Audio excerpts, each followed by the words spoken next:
All right, should we get this party started? Hello, I'm Jessica. Thank you so much for coming out tonight. We're going to talk about brains and how to use them and how to play with them. Um, this is the second of these info nights I've done. We just finished, or we're halfway through our back pain and balance workshop this month, which has been awesome. And then the second series is going to be focused on mobility and cognition, which I know doesn't sound like they should go together, but they do.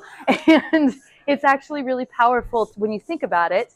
I was actually just looking at statistics on, not that I remember the statistics, but on dancers and Alzheimer's and dementia, and like dancers do not get it nearly as much as anybody else. So you can see these correlations coming out in science, which is really cool. But when we look at the neural anatomy, which we're going to look at some neural anatomy tonight, you can start to see why that actually makes sense and use it to our advantage, even if we're not, professional dancers. I'm going to start off with 3 stories. One is me, one is my mom, and one is my aunt. And yes, they're all family members. This is my why for why this work matters to me. I got into Z Health, which is the company that I'm educated through. I'm a master practitioner. I call myself a neural performance coach because we don't really know what we are yet in the world, but we use applied functional neurology to create change in how we feel, how we move, and ultimately how we think. So I got into this work for singing. I found it through my voice teacher, actually. He had another student. I was already a Pilates instructor and using that to help performers. And this other woman was doing this Z Health for Singers workshop. I was like, what is Z Health? I went, and my life changed in like 45 minutes. Performance anxiety was a big part of my story. That went, it got so much better very quickly. It didn't all go away overnight, but there were noticeable changes in my ability to stay in my body and do the thing I wanted to do, which was sing big things. And so that was super exciting and I wanted more. But what I got out of Z Health and doing the work wasn't just singing. I mean, I did not feel well for most of my 20s and my 30s. I found this when I was in my mid 30s. And, I'd been to all the doctors, I'd been to all the therapists, I'd been diagnosed with ADHD, but that was kind of like a good luck to you, take some meds, that didn't work very well. Oh, well, next. And I kind of forgot about it, to be perfectly honest. I knew my life was chaotic, but I didn't really have any other solutions. And I went and pursued my dreams and, I was in New York auditioning for Broadway and like late to auditions, right? Not being able to bring all of the things I needed for those auditions. Very ADHD, got the talent, but can't quite get the pieces together to get into the room and do the thing I'm there to do. Again, didn't really think much of that until about a year into my work with Z Health. And I figured out pretty quickly there were some things going on with my eyes. There were some things going on with my vestibular system. And to be honest, they weren't subtle. And they had not been caught, even by optometrists, because I kind of knew, if you'd asked me, I knew there was something going on with my eyes, but they couldn't find anything. So, I looked at a Snellen chart and my acuity was better than perfect. I had like 20/15 vision. No problem. Next. But my first session with this woman that I had taken this course from, she had me do gaze stabilization, which is where you just sort of stare at an object for 5 seconds. I did that in a few different directions, and I had to go home and go to bed. Like there was clearly something happening. So in any case, I figured out pretty quickly I was going to have to go through this whole curriculum, which is, 13 different modules all in Arizona. My life shifted and I started studying this and I fell in love with it. And to be perfectly honest, every step of the way, like every class I took, every session I had, something improved for me, right? So I wanted more, right? Like I started feeling better and better and better and better. And somewhere about a year in, I realized I wasn't running late for auditions anymore. I had my stuff together. It wasn't perfect, don't get me wrong, but it was so much better than it had been. It was like all of a sudden these organizational tools that had seemed like good ideas to me prior were actually feasible. I could actually think about packing my bag the night before. These pieces were coming together and I just thought that was fascinating and wondered, is this a part of it? And, through a few more years, I'm like, yes, absolutely this is. And I have the neurology to explain why now. And isn't this cool? So fast forward a decade, I've been playing with this. It's been amazing. I have a ADHD group that we started back in November. We've been meeting 5 days a week. I take them through what I call a brain boost, which we're going to do tonight. It's 15 minutes. It's a complex system of multisensorial drills stacked together to basically get the different parts of the brain communicating with itself so that we can drive function, memory, self-control, all of these prefrontal cortex activities, which we're going to talk about in a little bit here, all in this delicious, what I call neural cocktail, right, that will give your brain what it needs for highest function. So that's my story. Very happy ending so far. My aunt, I'm going to skip to my aunt. My aunt, now I'm going to tell my mom's story first. My mom is 72. About 3 years ago, I mean, she's amazing. She listens to what I say. She does what I suggest, you know, and she'll get progress, but she's my mom, you know. So she was complaining 3 years ago. She has some vision things, and so that was a piece of it. But she was also missing words. She was starting to lose words, and it was freaking her out. And she was like, I don't know what to do. I was like, well, we can do more of this, but I'm at that point a single mom trying to juggle all these things. And I said, why don't you go work with my mentor? And she did. And she started working with him. And she did her drills religiously for, you know, every day. Vision drills, vestibular drills, anything he suggested. They met every 3 weeks or so, and she would get an upgrade on the drills. And he was able to demonstrate to her, in a way that her daughter couldn't quite communicate, the connection between balance and her ability to think. You know, you get her off balance enough, and all of a sudden, she can't pull out the president's names the way she had been able to when her balance was steady. That really highlighted to her that there was a connection and how not great her balance actually was, which was interesting to her because if you had her stand here, she was fine. But you close her eyes and all of a sudden, you know, she can't do it. So she's been doing these drills, and it was about, 6 months ago, she was like, Jessica, that's not a problem anymore. I don't forget words anymore. And so that's what's been keeping her going, right? Like, this is work. I'm not going to lie to you. This takes work. And it takes kind of a different, we all brush our teeth. We all know how to do that, right? This is a whole new level of self-care that none of us are used to doing. We just don't talk about. Our eyes is something that we need to take care of beyond not staring at a screen, right? Or getting enough sleep, or all of these pieces. And then there's my aunt, my mom's story, my mom's sister, who's 2 years older, and at this point has full dementia. And I've watched my aunt over the years. She had severe ADHD, undiagnosed, because who was diagnosing ADHD, especially in women back then? She was a school teacher. She knew how to keep that all together, but you would watch her in her kitchen, and she would be doing dishes, and she would pick up this dish and walk it over here and put it here, and then something would go off in her brain, and she'd go over here and leave that dish, and then she'd come back and pick up the dish and move it back over here, and nothing was happening, right? Like doing the dishes took her an immense amount of time. And I remember watching that with this neuro in my brain at that point and being like, wow, this is so awful, but interesting to watch and see this happening. She had trauma on top of all of that. There are so many pieces. When we talk about the brain, it's complex, right? I like to say humans know this much about the brain. I know this much about what we know about the brain. And when we have a conversation like this, I'm talking about this much about what I know about what we know about the brain, right? So this is a very gross generalization. And I have so much reverence for what we don't know when it comes to the brain.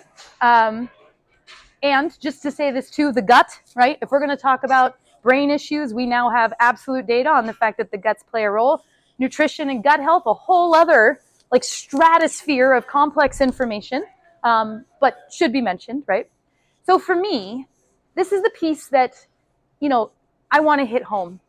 There is a line in the sand where it does become too late, right? When we're talking about memory, when we're talking about decline, we're not even that it's too late, but that the work required to make the changes is so big that you don't want to do it, right? Like, it's just too much to get over that threshold.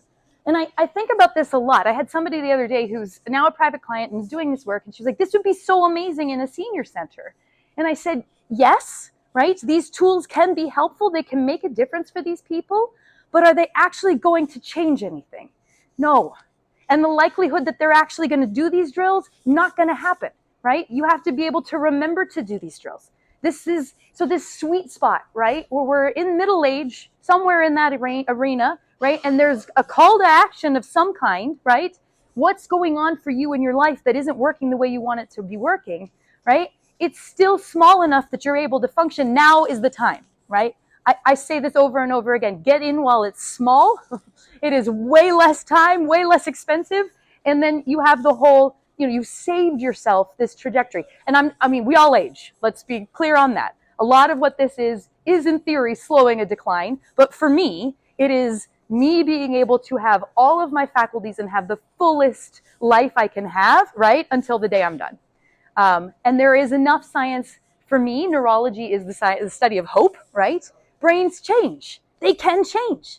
And we just have to be able to give it the right stimulation and send that change in the direction that we want it to go. So that's kind of my call to action, my stories. Like, it is doable. It is absolutely feasible. My ADHD group, it's been so much fun to watch this. Like I said, I had this thought of like, wait, is this just my brain responding to this? And I've now had 25 people go through this group, and the results have been pretty astonishing, right? I was kind of just like, let's do this and see what happens. They keep coming back because in 15 minutes, their brains go from mush to focus. And these are a lot of online entrepreneurs, this gets them ready and like into their day. So it's been super exciting to see that and sort of be a part of this creation of something pretty cool. So yeah, that's sort of the rough picture of things. Before we jump into the Brain Boost, I do just want to talk through a little bit of the neuroscience, just so you have some things to talk about. Basically, when it comes to neuroperformance coaching, there's kind of three things we need to know about your nervous system and your brain. It basically has three functions. One is to take in information about the world around us. We call this exteroception. It's your eyes, it's your skin, it's your tongue, right? All of your senses are pulling in information, also included your balance system, right? Which direction is up? Which way am I going? We have receptors, those vestibular organs inside our inner ear that tells our brain where we are oriented to gravity and where we're going. So we get all of this information from these receptors. Then it gets put into the brain, right? It travels into the brain and it's processed. This is phase 2. What is this information? What if this information matters? What do I need to bring to cognition? What can I ignore? And then phase 3 is we're going to act on it, right? So there's a tiger. Am I going to freeze or am I going to run, right? Like, we're going to make a choice. We're going to make a decision. And I also like to put into this category not just tiger running, but impacting life in the way that I want to, right? The choices I want to make. My ability to create change in my life and in the world, that I want to see happen. That is motor output in a neurological sense. So, in most of our modern traditional work, we're looking at motor output. And this is true for memory as well, right? Like, we do these memory tests. Oh, if you just keep practicing that app, this is going to get better. Maybe, right? It might help. It's a skill. We can develop that skill. But ultimately, it's the motor output piece is actually an extremely small percentage of what's going on. If we have things going on upstream that are causing problems, if those receptors are not providing accurate information about the world around us, then we already have what I would call a ton of threat coming into our nervous system, right? If my eyes are giving me one signal and my vestibular system is telling me a different signal about where I am in space, and maybe my body has a completely different signal coming in, we've got chaos. And if that chaos is running through my system, nothing is going to work as well, right? So including my ability to memorize. So this is my mom. Again, you get her off balance and she can't recall the presidents in this memory test, right? So those receptors are key. And so with neuroperformance coaching, part of what we're doing is retraining these receptors. We can go in with a fine-tooth comb, check all of the visual skills, all of the vestibular skills, and make sure that they're not, A, that they're functioning correctly, and B, because my eyes could go and look at that spot for 5 seconds. That wasn't a problem, but it was tanking me. For whatever reason, probably head injuries, there was some kind of disruption in the signal that was filling my nervous system with threat and draining all of my energy, right? Just walking through the world, because there's a lot of life that happens on the left. So, right? Like, I need to be able to look over there and hold that gaze. So if I clean this up, which I did it through a couple different ways. We can Obviously, just like that memory test, we can practice it. It will get better. The brain will get less scared. We can also pair it with positive inputs into the nervous system, things that our brain likes, and ultimately we get a good result, which we're going to talk about in a little bit. Then there's this integration processing piece. And this is where there's some really cool stuff coming out in neuroscience. If you look at this brain, right, you've got these different lobes of the brain, and they each do some different job of processing. We have the frontal cortex, which if we're talking about cognition, memory, self-control, that, that you talk about ADHD, it's all frontal cortex, right? That is key. It lives at the front of the brain, right? We can do things that actually activate that beyond just practicing, focusing games. If you look, you've got saccadic eye movement, eye jumps. In fact, a lot of vision happens or is closely related with the frontal eye fields that are right up there. Vision directly impacts the frontal lobe. We also have smell. Smell can it's like the olfactory system is right there next to the frontal lobe. So that can have an impact. And then initiating movement. So the frontal lobe initiates movement. So here's where this combination comes in, right? If I'm asking my brain to do some kind of novel movement, not a bicep curl with a weight in my hand, but a novel movement that I've not done before or haven't explored in this way, I get not only that drive from the frontal cortex to drive that arm in that circle, I'm also paying attention. I'm focusing on the movement, right? There's so direct impact to the frontal cortex. So complex movements can activate that frontal cortex directly, which is really, really cool. The thing with the frontal cortex, it is, if you look at those arrows are the feeding patterns and the activation patterns of the brain. Basically, it starts from the bottom and goes to the top, and it goes from the back towards the front. Here's why. Does anybody know which part of the brain you need to survive? It is the brainstem, right? You don't have a brainstem, you're not alive. If you don't have a functioning frontal cortex, you can still live. It will impair your ability to survive, but not in this modern day and age, right? We can take care of you and make sure you're alive. You don't need it. It's a nice to have. Doesn't feel like a nice to have, but it's a nice to have from the brain's perspective. So if there is anything going on, we'll call this upstream, right? In the cerebellum, in the brainstem itself, right? Then it's going to drain. The activation may actually get halted and not make it all the way to the frontal lobe. But more importantly, I think the fuel piece of this, if we have issues in that brainstem, or if we're not breathing well and we don't have enough fuel generally, or we're not eating well, right? We're not getting the nutrients that we need, that brainstem is going to hog all of it, and it's not going to get to the frontal cortex. So that frontal cortex will starve. That's a bit extreme, but it can, a lot of the frontal cortex drills that we do, for me, getting that fuel on board first to make sure that it actually can make the changes we want is super important. Is this all making sense so far?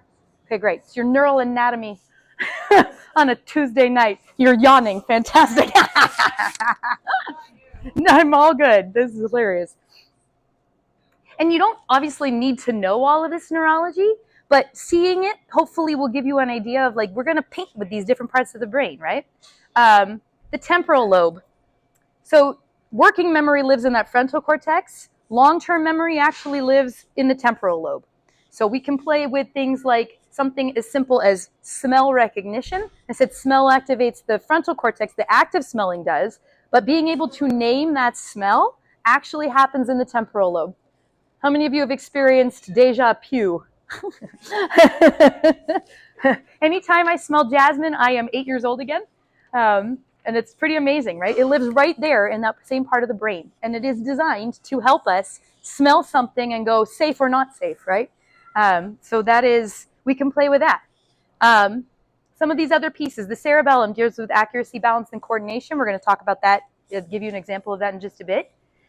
So when I'm trying to activate a brain, especially one that is struggling with that frontal cortex, theoretically, I'm going to try and include as much activation to all of these different parts of the brain as I can. Now, some people do better with isolated, simple tasks.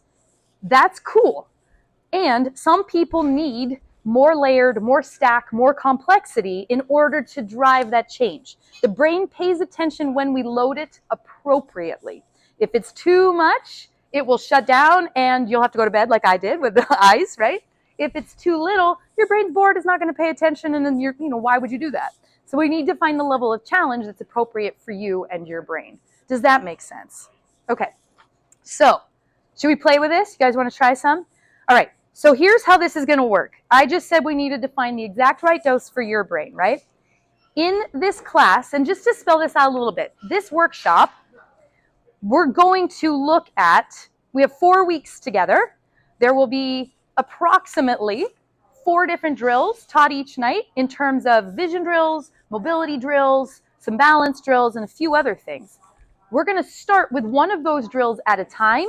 Make sure that is functioning correctly. So if we're doing eye jumps, I want to make sure your eyes are jumping, right?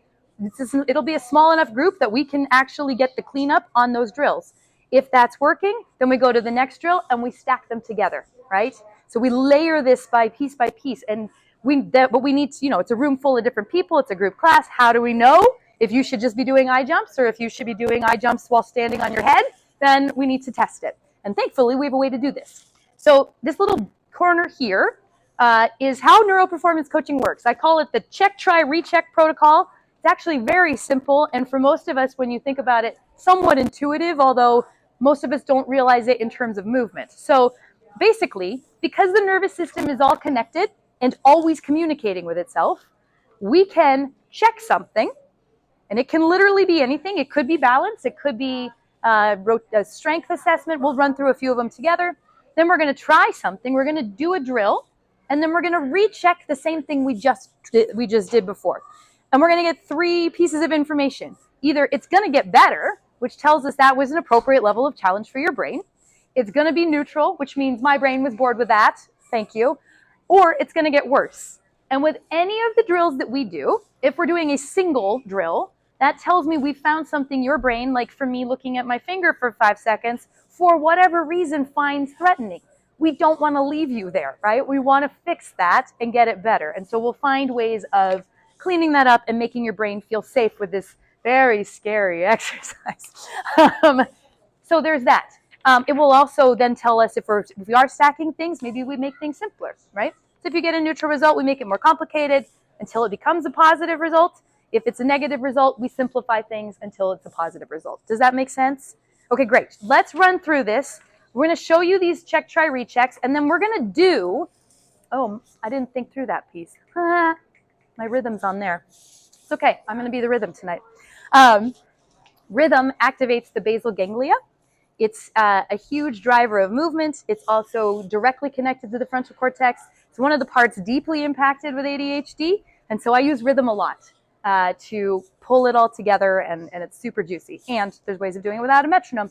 Okay, so come to standing for me if that feels all right for you. If not, you can stay seated.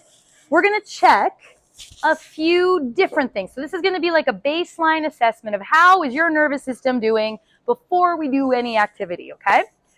The first thing I want you to check is actually how easy is it to take a nice big belly breath? How much tension is there down in your belly?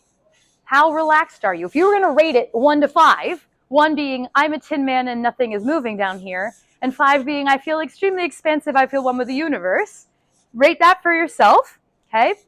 You got the belly breath. The next thing we're going to check is actually balance. So make sure you feel comfortable where you are, that you're not going to fall into anything. I usually start people heel-toe. For a lot of folks, this is challenging enough. So we are going to look for your edges of wobble. We want to find your balance challenge. So if heel-toe is feeling sturdy enough and you're okay with your surroundings, you can close your eyes. If that's feeling okay, nope, we got all the eyes came back on. If that were feeling okay, you can move your head in case you improve later. All right, so you've got a sense of where your wobble is? Yes? Okay, great. The third thing we're going to check is range of motion. So if you know where you hold your tension, if your neck is stiff, like mine tends to be when I'm stressed, you can check your neck. You can check a spinal rotation if that feels okay.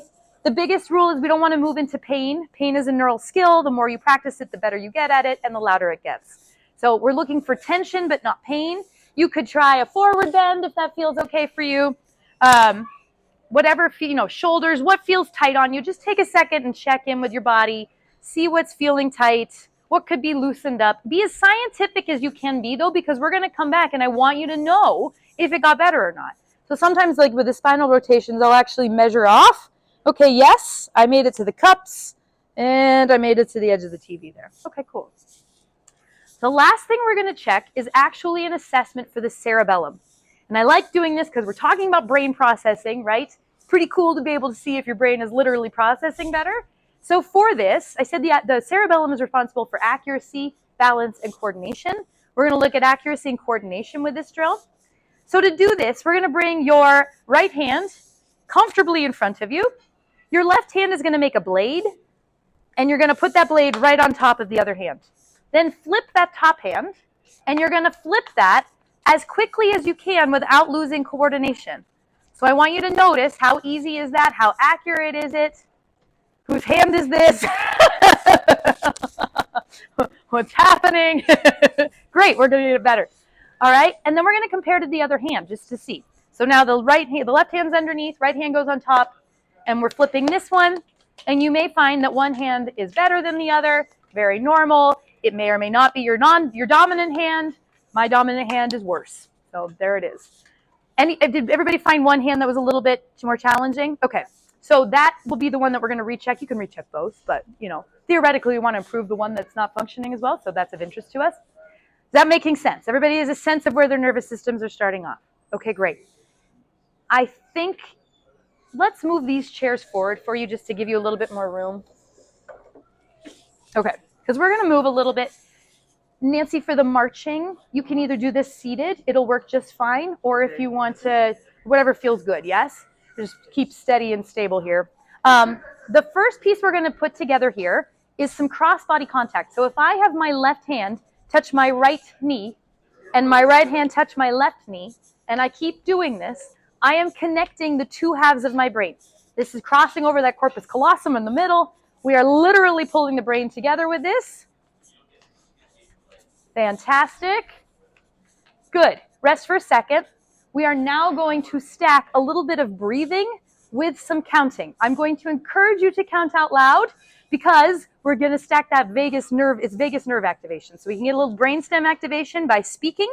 If that's really not feeling great for you, just count in your head. That's a frontal lobe activity right there. Okay? While we're doing this, we're going to take a big inhale first, and then we're going to exhale for as long as we can while we can't count up to 30. Okay? Breathe when you need to. You can make it to 10, that's great, right? You just keep counting. Does this make sense? So it's going to be like 1, 2, 3, 4. Yeah? Okay, great. Are we ready? So we're going to take a big inhale first, and then exhale for as long as you can while we count out loud. Does that make sense? Yeah? And we'll all taper out when we taper out. 30 is just to make sure the scuba divers in the room have enough landing pad there. All right? Okay, so big inhale. Here we go. 1, 2, 3, 4, 5, 6, 7, 8, 9, 10, 11, 12, 13, 14, 15, 16, 17, 18, 19, 20, 21, 22, 23, 24, 25, 26, 27, 28, 29, and 30. Whew, nice. Let that simmer down for a second. See if you can catch your breath. And then we're going to recheck everything we checked before. So we'll start off with, what do we do first? Take a nice big belly breath. See how that's feeling. I lost some steel on my abs there. Good. Let's check our balance. Go back to whatever your wobble position was and see if that's improved at all, or if it isn't. What did your brain think of this drill? Yeah? Some of you look way sturdier. How do you do? Little sturdier? How you doing? Neutral? My neutral queen. How'd you do? Worse. Okay, so what does that mean? I lack balance. You lack balance. It's probably exactly what that means. And this probably was too challenging. So if we were in class, I would probably have you sit and do this. so that you don't have to have that balance challenge, right? We regress it down a little bit so that we get that sweet spot. Does that make sense? Because you're still getting that crossbody activation, right? How are you two doing? I did a little better. A little better? Still wobbly. Yeah, okay, great. I'm still doing No change. Neutral? A little better? Okay, great. Let's check our hand flippers. So whichever hand was harder, put that one on top, and we're flipping. Looks like your hand. Excellent. How's that? About the same? Right, right. But compared to where it was before, just curious if, Maybe a little better. okay. So part of what I was interested in is right after we stopped and the world's still a little discombobulating, not great, but after we settled for a minute, it actually got maybe a hair better, which is interesting. So we can challenge you and it's not going to be a problem. You're going to recalibrate. Good news. Fantastic. Okay. How does that feel? We good? You ready for the next drill?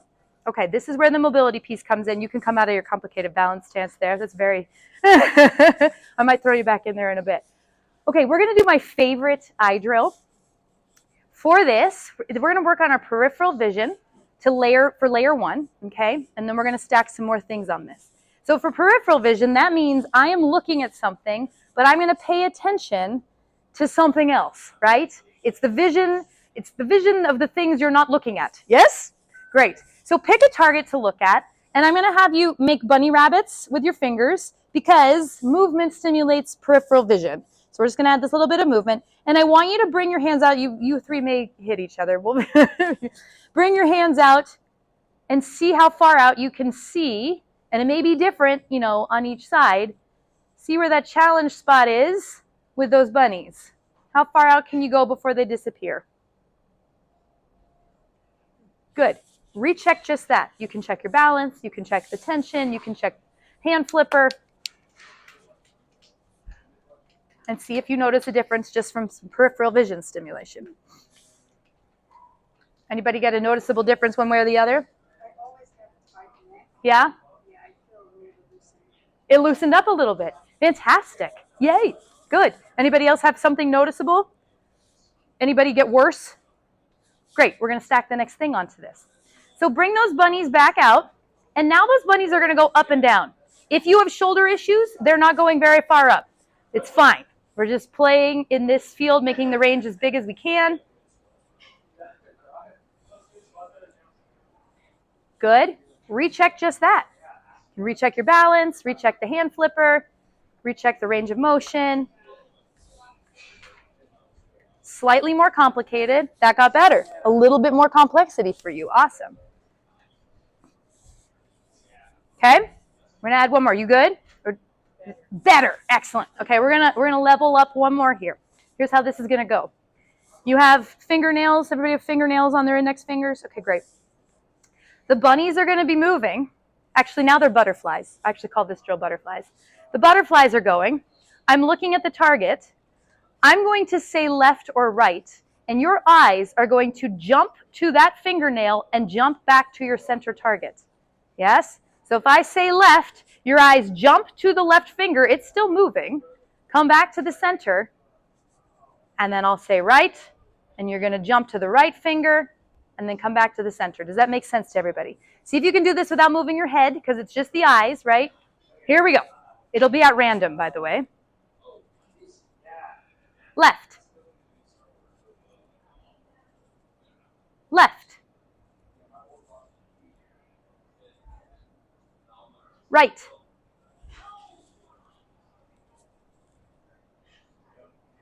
Left. Right. Good. Recheck that. Hand flippers, balance, range of motion. You went all the way to the ground? Awesome. Fantastic. Perfect. Anybody else get bigger changes or head down in the wrong direction? No? Better balance. Fantastic. Great news. We have one more level of complexity. So now I'm going to say right. You're going to look left. So you have to do the opposite of what I'm saying. This is inhibition. It is directly, that is your frontal cortex firing, yes? So inhibit the desire to do what you're told. Here we go. Get those butterflies going. You're staring at that center target. Left. Left. Right. Left. Right. Good. And relax. Recheck that.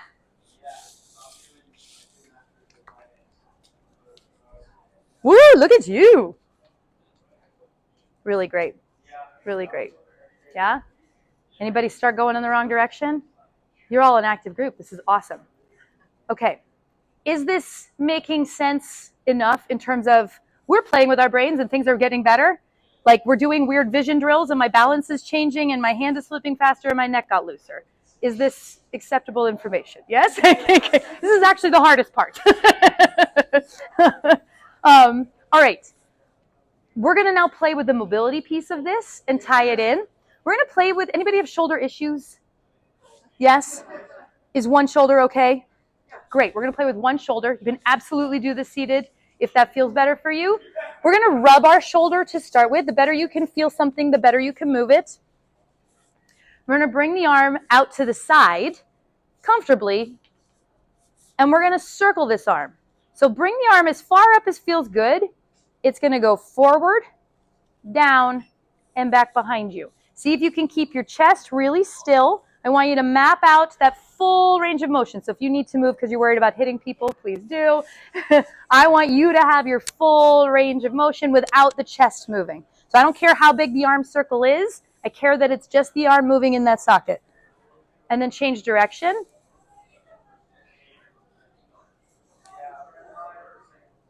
Really focusing and paying attention to that arm moving in the socket without that shoulder blade moving. You all look great.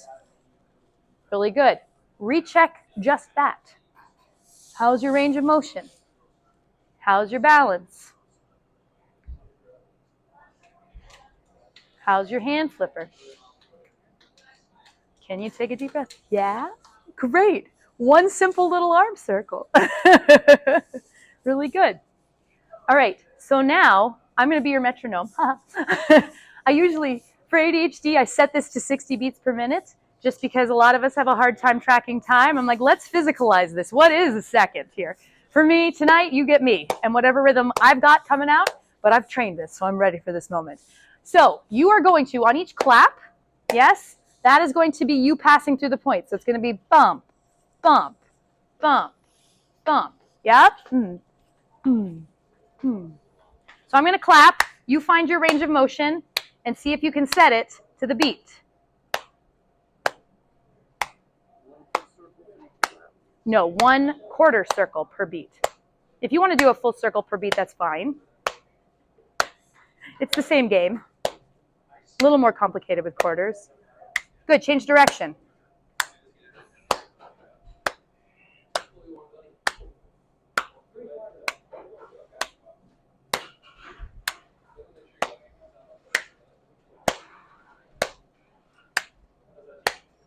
Good. Recheck just that. I liked clapping for you. My neck got looser. I was a cheerleader in high school. Who knows? Anybody get some juice from that? That's what I call a high payoff juice, brain juice. Anybody get worse? Okay. One more level of complexity now that I have to pull off. I'm going to say switch, and you're going to change direction. It will be at random. So you'll be happily going along, switch, you're going to change direction. You're still going to try and keep it to the beat and change direction. Make sense? Okay, here we go. Get those circles going.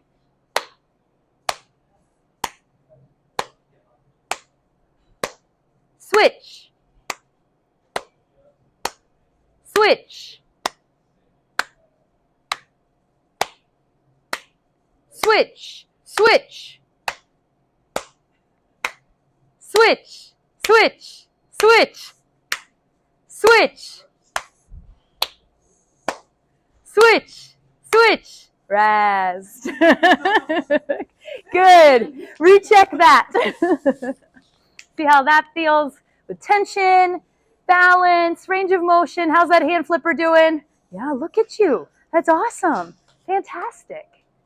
Okay, great. Come have a seat. Let's talk about what the heck this all means and what this class is going to look like.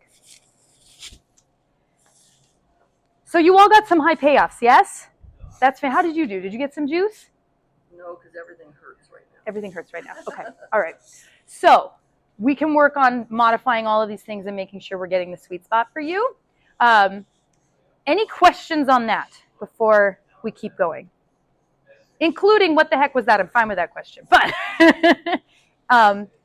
okay, cool. So the class itself, like I said, we're going to start with these simple skills. We think that moving our arm is simple until I tell you can't use your shoulder blade, right? And that you have to focus on just that arm moving in the socket, right? The pelvis, right? Most of us cannot move our pelvis very well. Most of us cannot move our ribs very well. Everything that keeps you alive runs through your rib cage, right? And especially your neck. Can your neck move? For most of us, no. And even if it can, I promise there's room for improvement. So here's the sweet game of what I love about brains is that improvement is the currency, right? We can start wherever we are, and as long as we make an improvement, the brain goes, yes! And it takes the brakes off a little because it feels safer. Literally, it feels safer trusting you to walk through the world and not fall down and hit your head, right? That is true for every body part. The body parts I'm going to choose are the ones that keep us alive and the ones that have the most joints, because the more joints, the more neural real estate. If you look at a homunculus, have any of you seen a homunculus? It's a representation of how the brain sees us. They make these based on motor and sensory, but both of them have these giant hands, these giant eyes, these itty bitty little legs, big feet, right? We pay so much attention to our hands. So making sure our hands can move really, really well. Obviously, like in our tech world, most of us could use a little work in our hands, and as we age, that arthritis, right? This is great anti-arthritis. We obviously don't want to move into pain, but we'll be doing some hands, we're doing some wrists. They don't take up much real estate, but because they take up a lot of real estate, they hurt. Areas in the back of the brain that don't get a ton of real estate have a higher propensity for pain. So if we can come in and clean those up, that's awesome. This is really hard to do for most people. I'm not moving my hands, I'm moving my wrists. Don't even try. It's going to be great. We're going to learn it. Actually, it's really good. Violinist? Anyway, so we're going to play with get as many mobility drills in as we can in the 4 weeks, right? Mapping, I mean, it's literally re-educating your brain how to move these different parts of our body. And the coolest piece of this for me, because I didn't come into Z Health being like, when I was a Pilates instructor, I was an athlete. I was like, I know how to move. This is fine. I got schooled in mobility school because it was like, wait a second, I don't actually know how to move my ankle into that position. I don't know how to move my wrist like this. And the neural juice I would get from cleaning up those maps was amazing. I have this story I tell. I was in class, it had been a couple years, probably maybe a year and a half, and I was walking quickly. And, I used to be the biggest klutz there was. I would fall over, run into things, all these things. Very typical for ADHD. I got my foot stuck in a bag, like a shopping bag that I probably left on the floor there. I got my foot stuck in it.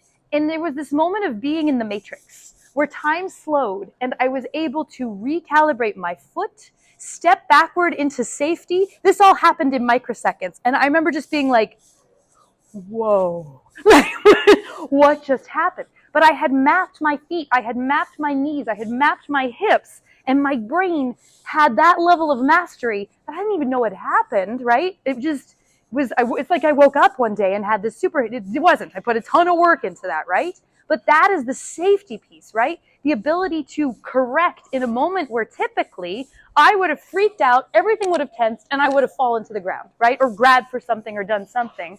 And instead I got to feel like a superhero, which I prefer. So that is, from a safety perspective, from owning your own movement, that to me, I don't say this a lot, and if this comes out wrong, we'll correct it. But we have these human bodies, and they are amazing at what they are capable of doing.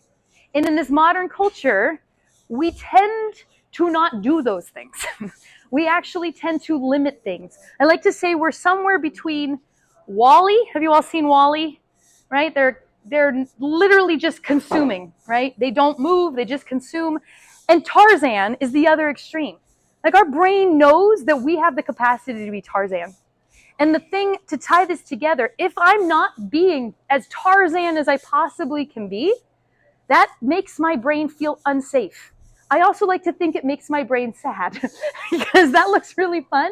And I think we're programmed to interact with the physical world and move in all of these directions, right?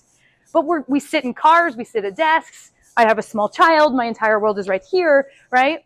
But the more I open up and own my movement and master my movement, the safer my brain feels. From a threat perspective, that's going to take the brakes off of everything, including how clearly I can think, right? And if I know that better movement equals better cognitive function, I am improving my cognition. I like to think thoughts are movement, right? How well do you move your thoughts? It's a really interesting question when you ponder it for a little bit. How coordinated does my thinking feel? And one of the questions, that is so interesting to me is, do I notice when it's different, right? Have you had a brain fog day where things are just like, whoa, versus I'm on it, I feel sharp. I mean, I actually didn't ask you, and it was my intention. When we do the focus group, one of the assessments I have people do at the beginning of the class is, how focused do you feel? And then they assess at the end. And that's the piece that 100% of people coming in feel more focused. I didn't ask you before, but how clear are you feeling having done a little brain boost today? Do you feel sharp? Yeah? Awesome. That's what this is, okay? So what does this look like? On the back, I didn't even tell my sea squirt story. Don't be a sea squirt. There's a reason this is here. The sea squirt is this creature that lives in the sea. It's born with a brain. It swims around until it finds a rock that it likes. It lands on the rock, plants itself down, thank you, and it stays there for the rest of its life. The first thing it does when it latches onto that rock, it digests its own brain. It's gone. We have brains so that we can move. Not so that we can think, but so that we can move, right? We've just learned how to create symphonies and do all these other really cool things. It's awesome. But if we don't take care of that movement piece, we don't get to create symphonies. Yeah? It's not totally true, but it makes it a lot better. Just thinking of, yeah. Okay, so this course is starting Tuesday, June 4th. And we will be, starting with a brain boost like this. Well, not starting. We'll build to the brain boost each week, with a full kind of looking at these different mobility skills, looking at 4 different visual skills at least, some balance challenges thrown in, right? So it's this multi-sensorial, complex menu of drills, which you then can take home with you, right? Blending them together, you can't yell switch without me, but you can work on those mobility drills. You can work on those vision drills, right? We find the sweet spot for you with the challenge there. Get those cleaned up through the week, right? So you're making huge progress in that department. And then yes, my hope is that, you all feel a little bit sharper now. My hope is that 4 weeks of this, you actually notice a fairly significant change. I will say memory is hard to track. There are ways of doing it. There's a couple apps I can recommend. I like to kind of use daily skills as an assessment and be like, okay, how many times did I forget a word today? And get scientific, right? You want to know if this is working, right? Hopefully just feeling better is everything. And if a byproduct of that is that my brain is functioning better and I'm remembering my words better, fantastic. The price of this is $445. Tonight, it is $395. So if you want to sign up tonight, we can get that done today and you are good to go. Any questions on the class or on anything at all? They are hour-long sessions.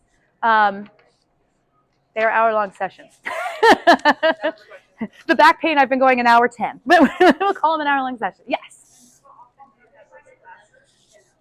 I've only been here since January, so this is the second time we're running this. I'm hoping this is something, I'm going to try different once you've been in this for a while, one of the things hopefully you're realizing is that it's all connected, right? So there are different drills I use for different things. So I don't know when this one will necessarily come back around, but there will be other things that will play into it for sure. Yeah. Any other questions? Anybody have friends and family that you think could benefit from this? Awesome. Okay. This testimonial is one of my favorites. It's from a client who was a type A literature coach, did not have ADHD. Her brain worked really well and she knew it and she was identified with it, right? Like she was organized on top of it. She came to me after a car accident. She'd had a brain injury and she's describing her life. She's like, oh my gosh, Jessica, I walk into a room and I forget why I'm there. I have to have Post-it notes everywhere in order to remember things. I leave my clothes on the floor. I'm like, oh, hi, this is my life, my entire life. It was just so interesting to see. And she was able to make a full recovery and in fact even states that her memory felt sharper after doing the work. And this was after working with neurologists and all of these things. Like there's a missing piece in Western medicine still. We don't talk about this activation piece, largely because it takes work and it's, they want it, the likelihood that most people will do the work is slim, right? So it's a good thing that we have pills. It's a good thing that we have all of those things. And there's other alternatives, right? And those alternatives mean you get to explore your own body and play with your brain. So to me, it's been a journey that has literally changed my life and I get to teach it now and it's super exciting. So without further ado, I highly recommend you all go sign up with Yuki over there. If you have any questions, I am happy to answer them. I really appreciate you all being here. It's great. Totally. Hi. And you can take these home. You can bring these to friends. I've got a few here. Awesome. I love your bag. That's so pretty.